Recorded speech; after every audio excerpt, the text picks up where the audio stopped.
جی حضور اکرم صلی اللہ علیہ وسلم کی عمر مبارک جب 40 برس کی ہوئی جی تو آپ غار حرا میں تشریف لے جاتے ہیں اور وہاں پر جا کر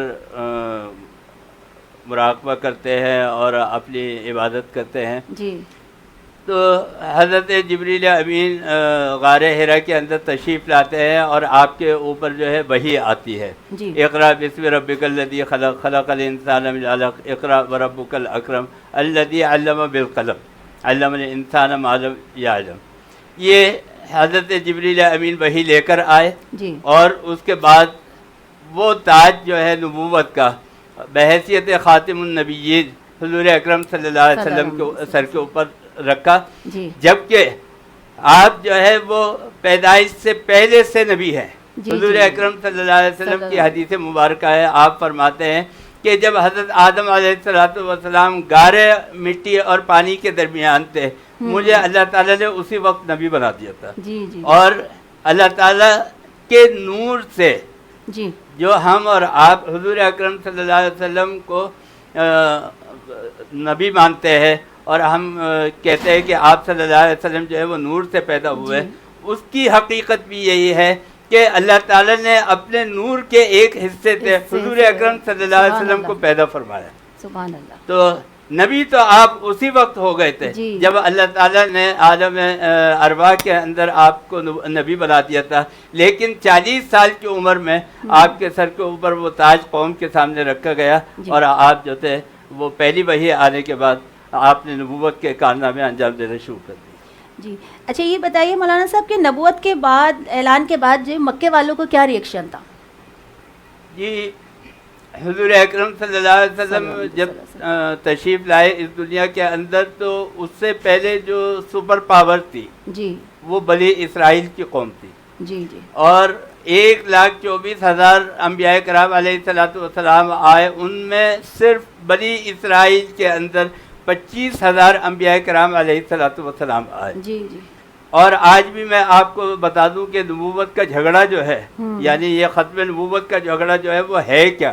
وہ یہ ہے کہ جب بنی اسرائیل کی نبوت ختم ہو گئی یعنی وہ سلسلہ وہاں منقطع ہو گیا اور یہ نبوت جو تھی اب یہ بنی اسماعیل کے خاندان کے اندر ٹرانسفر ہو رہی ہے. تو یہ جب نبوت آئی سرکار دو عالم صلی اللہ علیہ وسلم نبی بنائے گئے تو اس وقت تو بنی اسرائیل کے تصور میں بھی نہیں تھا جی کہ نبی جو ہے وہ ہماری قوم کے علاوہ کسی اور قوم کے اندر بھی آ سکتا ہے. تو حضور اکرم صلی اللہ علیہ وسلم کے آنے کے بعد یہ جو تھے مکے کے قریش اور یہ یہود اور نصارہ یعنی بت پرست مکے کے, اور اس کے بعد یہ یہود اور نصارہ اور یہ سب طاقتیں جو ہے یہ مل کے بیٹھی ہے اور انہوں نے یہ فیصلہ کیا ہے, یہ ایگریمنٹ کیا ہے, تاریخ کے اندر یہ ایگریمنٹ جو ہے یہ موجود ہے کہ نبوت جو ہے وہ بنی اسرائیل کی چلے یا نبوت بنی اسماعیل میں چلے. تو لہذا حضور اکرم صلی اللہ علیہ وسلم جو ہے جب تشریف لائے اور آپ نے صفا کے اوپر خاندان کے لوگوں کو بلایا, قریش کو بلایا اور آواز دی کہ تم یہاں پر آؤ. تو جب لوگ جمع ہو گئے تو حضور اکرم صلی اللہ علیہ وسلم نے فرمایا کہ اگر میں تمہیں یہ کہوں کہ پہاڑی کے پیچھے سے ایک فوج تمہارے اوپر حملہ آور ہونے والی ہے تو تمہارا کیا جواب ہوگا؟ تو سب نے فرمایا کہ آپ جو ہے وہ صادق اور امین ہیں, سچے ہیں, کبھی آپ نے جھوٹ نہیں بولا, تو لہذا آپ اگر یہ کہیں گے تو ہم آپ کی بات کا یقین کر لیں گے. تو حضور اکرم صلی اللہ علیہ وسلم نے فرمایا کہ پھر کہو لا الہ الا اللہ محمد الرسول اللہ, اللہ جو ہے وہ ایک ہے اور میں اس کا آخری نبی ہوں. تو ابو لہب کہتا ہے کہ علی ہادہ جماعتنا, کیا تم نے ہمیں اسی لیے جمع کیا تھا؟ اور پھر اس نے جو ہے وہ حضور اکرم صلی اللہ علیہ وسلم کے ساتھ معاندانہ رویہ اختیار کیا اور اس کے بعد سے مکے کے لوگوں نے حضور اکرم صلی اللہ علیہ وسلم کے اوپر ظلم و ستم کرنے شروع کر دیے. اچھا مولانا صاحب ایک آخری سوال ہمارے بھائی نے پوچھا ہے حیدرآباد سے کہ مکے میں آپ صلی اللہ علیہ وسلم کا امیج کیسا تھا, آپ کی شخصیت کیسی تھی؟ حضور اکرم صلی اللہ علیہ وسلم جیسے میں نے عرض کیا کہ بچپن ہی سے نبی تھے, عالم ارواح ہی کے اندر آپ کو نبی بنا دیا گیا تھا. تو لہذا حضور اکرم صلی اللہ علیہ وسلم کا جو امیج تھا اللہ تعالیٰ نے وہ شروع سے آپ کی ریپوٹیشن ایک اچھی رکھی. یعنی ابھی نبوت شروع نہیں ہوئی, آپ صلی اللہ علیہ وسلم نے نبوت کا اعلان نہیں کیا, لیکن قریش کے اندر اور عرب کے اندر آپ جو ہے وہ صادق اور امین کے لقب سے مشہور ہو گئے. آپ صلی اللہ علیہ وسلم سچے بھی تھے اور آپ صلی اللہ علیہ وسلم امانت دار بھی تھے. یہاں تک کہ جو غیر مسلم ہیں, جو یہودی ہیں, وہ بھی آپ کے پاس اپنی امانتیں رکھوایا کرتے تھے, اپنا روپیہ پیسہ رکھوایا کرتے تھے, اپنے زیورات رکھوایا کرتے تھے. غرض یہ کہ ہر حضور اکرم صلی اللہ علیہ وسلم کے اوپر ہر طرح کا اعتماد تھا. اور یہاں تک ہوا کہ ایک مرتبہ جب خانہ کعبہ کی تعمیر نو شروع ہوئی اور حجرہ اسود نصب کرنے کا معاملہ آیا, تو وہاں پر سب نے اتفاق حضور اکرم صلی اللہ علیہ وسلم کا انتخاب کیا اور سارے سرداروں نے مل کر ایک چادر میں رکھ کر حجرہ اسود پیش کیا اور حضور اکرم صلی اللہ علیہ وسلم نے جو ہے اس کو نصب فرمایا. یہاں تک کہ آپ قریش کے لوگوں کے فیصلے بھی فرمایا کرتے تھے.